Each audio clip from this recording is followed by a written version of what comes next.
Miyamoto Musashi दुनिया के उन सबसे महानतम तलवारबाजों में से एक थे जो इस धरती पर कभी चले होंगे। मियामोटो मुसाशी को जापान के अब तक के इतिहास का सबसे महान समुराई और सर्वश्रेष्ठ तलवारबाज कहा जाता है। मुसाशी एकाग्रता, जागरूकता, समर्पण और आत्मविश्वास की एक जीती जागती मिसाल थे। उनका मानना था कि व्यक्ति को पूरी जागरूकता और समर्पण के साथ खुद को एक लक्ष्य में झोंक देना चाहिए। मुसाशी एक बुद्धिस्ट थे और उन्हें पूरे जापान में तलवारबाज संत के नाम से जाना जाता था। वो अपने पूरे जीवन काल में कभी कोई लड़ाई नहीं हारे। उन्होंने आज से 400 साल पहले पूरे जापान में घूम घूम कर उस समय के सबसे ताकतवर, खुखार और निपुण योद्धाओं के साथ कुल 61 द्वंद्व युद्ध लड़े और हर द्वंद्व में सामने वाले प्रतिद्वंदी को धूल चटाई। वो जीवन पर्यंत अपराजित रहे और पूरे देश की यात्राएं करते रहे। मुसाशी अपनी शिक्षाओं में एकाग्रचित होकर अभ्यास करने पर जोर देते हैं। वो कहते हैं कि हमारे बाहर ऐसा कुछ भी नहीं है जो हमें बेहतर, ताकतवर, अमीर और बुद्धिमान बना सकता है। सब कुछ हमारे भीतर है, इसीलिए कुछ भी अपने से बाहर मत ढूंढो। 17वीं शताब्दी में जापान के सबसे ताकतवर और प्रसिद्ध समुराई होने के बाद भी उन्होंने अचानक से हिंसा का त्याग कर दिया और दुनिया के शोर शराबे से दूर जंगल की एक गुफा में रहने लगी, जहां उन्होंने कई महीनों तक गहरे ध्यान का अभ्यास किया। अपनी मृत्यु के सिर्फ 7 दिन पहले उन्होंने अपने चहेते शिष्य के लिए एक किताब लिखी और उसे नाम दिया डोकोडो, जिसका मतलब है आर्ट ऑफ वॉकिंग अलोन, यानी अकेले चलने की कला। उन्होंने अपने पूरे जीवन में जो कुछ भी सीखा या अनुभव किया उसे इस किताब के अंदर 21 नियमों में बदल दिया, जिसमें से 9 महत्वपूर्ण नियमों के बारे में आज हम इस वीडियो में बात करेंगे। लेकिन उससे पहले हम ये जानने का प्रयास करते हैं कि उस महान इंसान ने किस सोच के साथ इस किताब को लिखा होगा। आखिर किन पिलरों पर यह किताब खड़ी है? तो पहला पिलर है आत्मानुशासन। मुसाशी का मानना था कि आत्मानुशासन एक खुशहाल जीवन जीने के लिए सबसे जरूरी चीज है। बिना आत्मनियंत्रण के व्यक्ति अपनी भावनाओं और लालसाओं का गुलाम बन जाता है और फिर इसके वश में आकर गलत निर्णय लेता है और गलत रास्ते पर चल पड़ता है। जीवन में अनुशासन लाकर हम अपने लक्ष्य के प्रति एकाग्रचित रह सकते हैं और ऐसे निर्णय ले सकते हैं जो हमारे सिद्धांतों और जीवन मूल्यों से मेल खाते हैं। दूसरा पिलर है माइंडफुलनेस, यानी जागरूकता। मुसाशी मानते थे कि वर्तमान में जीना और जागरूक होकर जीना जीवन जीने का सही तरीका है। जब हम वर्तमान में रहते हैं तो अपने चारों ओर की सुंदरता और अच्छाइयों को देख पाते हैं, उन्हें महसूस कर पाते हैं और छोटी छोटी चीजों में खुश रहने लगते हैं। तीसरा और आखिरी पिलर है डिटैचमेंट, यानी अनासक्ति। मुसाशी का मानना था कि बाहरी चीजों और घटनाओं से खुद को जोड़ लेना दुख का कारण है। खुद को हर तरह के लगाव से दूर करके ही व्यक्ति आत्म शांति प्राप्त कर सकता है और एक संतुष्ट जीवन जी सकता है। अब हम बात करते हैं उन नियमों के बारे में जिन्हें मियामोटो मुसाशी ने अपनी किताब डोकोडो में बताया है, जिन्हें अपनाकर कोई भी व्यक्ति एक सफल, अनुशासित, खुशहाल और संतुष्ट जीवन जी सकता है। पहले नियम में मुसाशी कहते हैं, सब कुछ जैसा है उसे वैसा ही स्वीकार कर लो। यह नियम जीवन की सच्चाई को स्वीकारने के महत्व पर जोर देता है, बजाय इसके कि हम कपोल कल्पनाएं करते रहें कि सब कुछ ऐसा होना चाहिए। चीजें जैसी हैं उन्हें वैसे ही स्वीकार कर लेना हमें बेवजह के दुख और तनाव से मुक्त रखता है। साथ ही परिस्थिति की हकीकत को स्वीकार कर लेने से उस क्षण जो भी मौके उपलब्ध हैं, हम उन पर सही से ध्यान दे पाते हैं और उनका सही फायदा उठा पाते हैं। सच्चाई को स्वीकारना हमारी आंतरिक शांति और संतोष के लिए बेहद जरूरी है। जब हम अपने आसपास की चीजों और लोगों को वो जैसे हैं उन्हें वैसा ही स्वीकार करना सीख जाते हैं, तो हमारे अंदर का वो घमंड जो लोगों या बाहरी परिस्थितियों को बदलना और नियंत्रित करना चाहता है, वह खत्म हो जाता है और हम ज्यादा शांतिपूर्ण तरीके से रह पाते हैं। इस नियम के माध्यम से मियामोटो मुसाशी हमें दुनिया को खुले दिल और दिमाग से बिना किसी पूर्व निर्णय के देखना सिखाते हैं और ऐसा करके हम दुनिया को वो जैसी है उसे वैसा ही देख पाते हैं, ना कि अपनी इच्छाओं और कल्पनाओं के चश्मे पहनकर। हालांकि ये कहना जितना आसान है, करना उतना ही मुश्किल है, क्योंकि हर परिस्थिति को स्वीकार लेना आसान नहीं होता, खासकर तब जब हमारी उम्मीदें और सपने टूटते हैं या फिर हमारा कोई अपना हमें हमेशा के लिए छोड़कर चला जाता है। लेकिन फिर भी सच्चाई को स्वीकार लेने से व्यक्ति अंदर से शांत और हल्का महसूस करता है। जिस व्यक्ति ने परिस्थिति को स्वीकारने की आदत डाल ली है, उसके सामने फिर चाहे कितनी मुसीबतें आए, वो हर हाल में मुस्कुरा सकता है। दूसरे नियम में मुसाशी कहते हैं, अपने लिए मजा मत ढूंढो।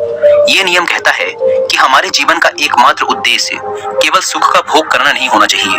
अच्छा भोजन करना, अच्छे कपड़े पहनना, मौज मस्ती करना जरूरी तो है, लेकिन इसमें इतना नहीं खो जाना कि अपने जीवन के उद्देश्य को ही भुला दो हर समय सिर्फ मजे की तलाश में ही रहो। सुख भोगों का त्याग करके व्यक्ति ज्यादा स्थिर और उद्देश्यपूर्ण जीवन जी सकता है। हर रोज खुद से पूछो, क्या मेरा जन्म सिर्फ खाने पीने और मजे करने के लिए हुआ है या फिर मेरे जीवन का कोई मकसद भी है। मजे के पीछे भागना हर व्यक्ति की आंतरिक चाहत होती है, लेकिन यही मजा उसके दुख का कारण भी बनता है। जब हम सिर्फ मजे के पीछे भागते हैं तो हम अपनी आदतों और चीजों के आदी हो जाते हैं। ये नियम हमें मध्य में रहकर जीवन जीने को प्रोत्साहित करता है, यानी ना बहुत ज्यादा ना बहुत कम। हर चीज को आवश्यकता के अनुसार करो, क्योंकि असली खुशी बाहरी चीजों के उपभोग से नहीं मिलती बल्कि हमारे अंदर से आती है। जब हम सिर्फ तुरंत मिलने वाले मजे के पीछे भागना शुरू कर देते हैं तो हम इंस्टेंट ग्रेटिफिकेशन के आदी हो जाते हैं, यानी हम सिर्फ ऐसा ही काम करते हैं जिसका रिजल्ट हमें तुरंत मिल जाए। हमारा मन बड़ी योजनाओं या बड़े लक्ष्यों पर काम करने की काबिलियत खो देता है। हम किसी भी काम में लंबे समय तक फोकस नहीं कर पाते और जीवन के बड़े लक्ष्यों को हासिल करने से चूक जाते हैं। दोस्तों, अगर आप भी अपने काम में लंबे समय तक फोकस नहीं कर पाते, आपका मन बार बार भटकता है, तो अपने फोकस को इम्प्रूव कैसे करें, इस बारे में डिटेल से जानने के लिए आप कुकू एफएम पर हिंदी में एक ऑडियो बुक भी सुन सकते हैं जिसका नाम है how to improve your focus. ये ऑडियो बुक आपको आपके दिमाग को बेहतर बनाने में हेल्प करेगी। आप न सिर्फ ये जानेंगे कि हमारा दिमाग क्या क्या कर सकता है, बल्कि ये भी जानेंगे कि हम अपने दिमाग के साथ क्या क्या कर सकते हैं। और जिन्हें कुकू एफएम के बारे में नहीं पता, ये इंडिया का लीडिंग ऑडियो शो प्लेटफॉर्म है जहाँ पर 15 lakh plus active Hindi paid subscribers हैं और हर महीने 4200 घंटों से ज्यादा का न्यू कंटेंट अपलोड कर दिया जाता है। कुकू एफएम पर आपकी और मेरी तरह लाखों लोग हर दिन 1.5 लाख घंटे से भी ज्यादा का कंटेंट कंज्यूम करते हैं। In short, Kuku FM is 10 time more valuable than before. और अगर अभी तक आपने इसके ह्यूज डिस्काउंट का फायदा नहीं उठाया है तो अभी देर नहीं हुई, क्योंकि अगर आप यूज करते हैं कूपन कोड WI50 तो आपको इसके फर्स्ट मंथ के सब्सक्रिप्शन पर मिलेगा सीधा 50% का डिस्काउंट, यानी ये आपको पड़ेगा 99 की बजाय सिर्फ 49 रुपीज का। इस ऐप को डाउनलोड करने की link description and first comment पर मिल जाएगी। आइए वीडियो में वापस लौटते हैं। तीसरा नियम, जो हो गया उसका पश्चाताप मत करो। ये नियम हमें याद दिलाता है कि हम अपने अतीत को बदल नहीं सकते और अतीत में हुई गलतियां या बुरी घटनाओं को याद करके हम केवल दुखी ही हो सकते हैं। तो बीते हुए कल के बारे में पश्चाताप करने से अच्छा है कि हम अपने अतीत में हुई गलतियों से सीखें और ज्यादा समझदारी व बुद्धिमानी के साथ आगे बढ़ जाएं। पश्चाताप वो बीमारी है जो हमें अतीत में ही फंसाए रखती है और आगे नहीं बढ़ने देती। इस नियम में मुसासी हमें अतीत में हुई गलतियों को स्वीकारने और खुद को व दूसरों को माफ करने के लिए प्रोत्साहित करते हैं। हमें ये स्वीकार करना चाहिए कि आज हम जहाँ पर भी हैं, अतीत में घटी घटनाओं और लिए गए निर्णयों की बदौलत ही हैं। ऐसा करके हम स्वयं को अतीत के भार से मुक्त करके मौका देते हैं वर्तमान से जुड़ने का। निश्चित रूप से इस नियम में मुसासी हमें अतीत को भूलने के लिए नहीं कह रहे, बल्कि जिसे बदला नहीं जा सकता उसे स्वीकार करके, उससे सीख के ज्यादा स्पष्टता और बड़े उद्देश्य के साथ आगे बढ़ने के लिए कह रहे हैं। चौथा नियम, अपनी अधूरी भावनाओं पर निर्भर मत करो। ये नियम हमें अपनी अधूरी भावनाओं के बसीभूत होकर निर्णय लेने से रोकता है, जैसे गुस्सा, अति उत्साह, जलन इत्यादि।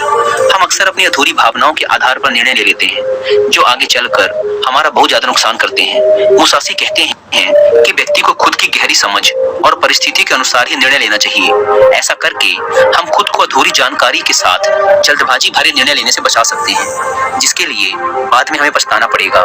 ये नियम हमें अपनी अधूरी भावनाओं और उत्तेजनाओं के साथ दूरी पैदा करने के लिए कहता है और इसके बजाय स्थिर बुद्धि और शांत मन के साथ निर्णय लेने के लिए कहता है। अधूरी भावनाओं के वश में आकर निर्णय लेने के बजाय शांत चित्त होकर निर्णय लेने वाला व्यक्ति खराब से खराब परिस्थिति आने पर भी बड़ी आसानी से उसका सामना करके बाहर निकल सकता है। पांचवा नियम, खुद के बारे में हल्का और दुनिया के बारे में गहराई से सोचो। ये नियम हमें विनम्र रहना सिखाता है। इस नियम में मुसासी कहते हैं, व्यक्ति को हर समय सिर्फ खुद के महत्व और सिर्फ खुद के बारे में ही नहीं सोचते रहना चाहिए। यानी व्यक्ति को अपने अहम, अपने घमंड को ज्यादा महत्व नहीं देना चाहिए, बल्कि खुले दिमाग के साथ इस दुनिया को देखना और उसके बारे में गहराई से सोचना चाहिए। इस दुनिया में कितना कुछ है जो देखने लायक है, विचार करने लायक है, लेकिन ज्यादातर लोग सिर्फ खुद तक ही सिमट कर रह जाते हैं। हमें अपने अहम को कम करके लोगों को दया भावना के साथ देखना और उनके साथ पेश आना चाहिए। हमें लोगों से और इस दुनिया से जुड़ने का प्रयास करना चाहिए। हमें प्रकृति की सुंदरता को निहारना और उसे महसूस करना चाहिए। खुद के बारे में कम और इस दुनिया के बारे में ज्यादा उत्सुकता के साथ सोचना चाहिए। इस नियम में मुसासी खुद को कम समझने या खुद की जरूरतों को नजरअंदाज करने के लिए नहीं कह रहे, बल्कि वो सिर्फ खुद में ही ना खोए रहने और इस दुनिया के साथ साथ एक मजबूत संबंध बनाने के लिए प्रोत्साहित कर रही है। छठा नियम, अपनी इच्छाओं से दूरी बनाकर रखो। इस नियम में मुसासी डिटैचमेंट यानी आसक्ति की बात कर रहे हैं। वो भौतिक संपत्ति, शक्ति और सुंदरता से खुद को आसक्त रखने की बात कर रहे हैं। लेकिन इसका मतलब ये नहीं कि हमें ये सब छोड़ देना चाहिए, पैसा नहीं कमाना चाहिए, शक्ति अर्जित नहीं करनी चाहिए, बल्कि मुसासी कहना चाह रहे हैं कि हमें इन सब चीजों के साथ रहकर भी उनसे आसक्त रहना है, यानी उनका उपयोग तो करना है लेकिन उनसे लगाव पैदा नहीं करना, अपने अस्तित्व को उनके साथ नहीं जोड़ना।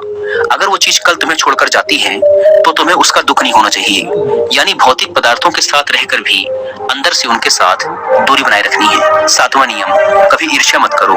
ये नियम हमें बताता है कि जलन और ईर्ष्या इंसान को कहीं नहीं पहुंचने देती। ऐसी स्थिति में इंसान का ध्यान सिर्फ उन चीजों पर होता है जो उसके पास नहीं है। वह उन चीजों को नहीं देख पाता जो उसके पास है। वह सामने वाले की उस वस्तु, उसकी विशेषता या उसकी सफलता देखकर चलता रहता है और खुद आगे बढ़ने का प्रयास नहीं कर पाता। जलन व्यक्ति को नकारात्मकता से भर देती है, जिससे वह सामने वाले का कम और खुद का ज्यादा नुकसान कर बैठता है। हमें यह याद रखना चाहिए कि जिसने जिस स्तर की मेहनत की है उसे उस स्तर की सफलता जरूर मिलनी चाहिए और हमें इससे जलन नहीं बल्कि खुशी महसूस करनी चाहिए, क्योंकि उतनी मेहनत करके हम भी वो चीज, ये सफलता हासिल कर सकते हैं। हमें समझना चाहिए कि हम सबकी परिस्थितियां अलग थी, रास्ते अलग थे, सोच और मेहनत अलग थी, इसीलिए सफलता भी अलग अलग स्तर की ही मिलेगी। हम अपने अंदर की ईर्ष्या को खत्म करके ज्यादा शांत और खुशहाल जीवन जी सकते हैं, लोगों से ज्यादा सीख सकते हैं और उनके साथ गहरे संबंध बना सकते हैं। आठवां नियम, अलग होने से कभी दुखी मत हो। इस नियम में मुसासी समझाना चाहते हैं कि अलग होना इस प्रकृति का एक स्थायी नियम है। हर किसी को कभी न कभी किसी न किसी से अलग होना ही पड़ेगा।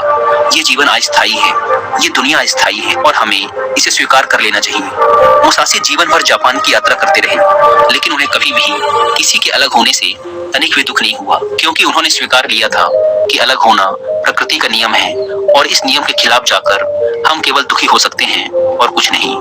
नौवां नियम, क्रोध और शिकायत खुद के लिए व दूसरों के लिए, दोनों के लिए हानिकारक है। ये नियम हमें नकारात्मक ऊर्जा की, जीवन बर्बाद कर देने वाली शक्ति के बारे में चेतावनी देता है, जिसके वश में आकर लोग एक दूसरे के प्रति कड़वाहट और गुस्से से भर जाते हैं।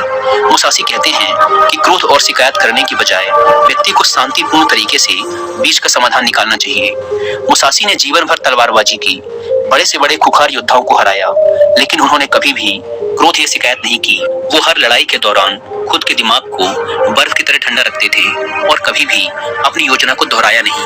हर बार एक नई योजना के साथ युद्ध लड़ते थे, इसीलिए शायद वो कभी नहीं हारे, क्योंकि मुसासी के काम में अगर एक सेकंड के लिए भी मन विचलित होता है तो उनका सिर धड़ से अलग हो सकता था। इसीलिए मुसासी सिखाते हैं कि परिस्थिति चाहे जैसी भी हो, खुद को शांत रखो और शिकायत करना छोड़ दो।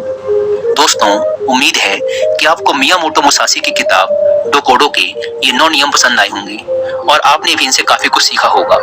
और वीडियो खत्म करने से पहले एक बार फिर याद दिला दूं कि कुकू एफएम पर how to improve your focus book की हिंदी ऑडियो बुक को सुनना ना भूलें और मंथली सब्सक्रिप्शन पर 50% डिस्काउंट के लिए आप WI50 कूपन कोड का इस्तेमाल भी कर सकते हैं। धन्यवाद।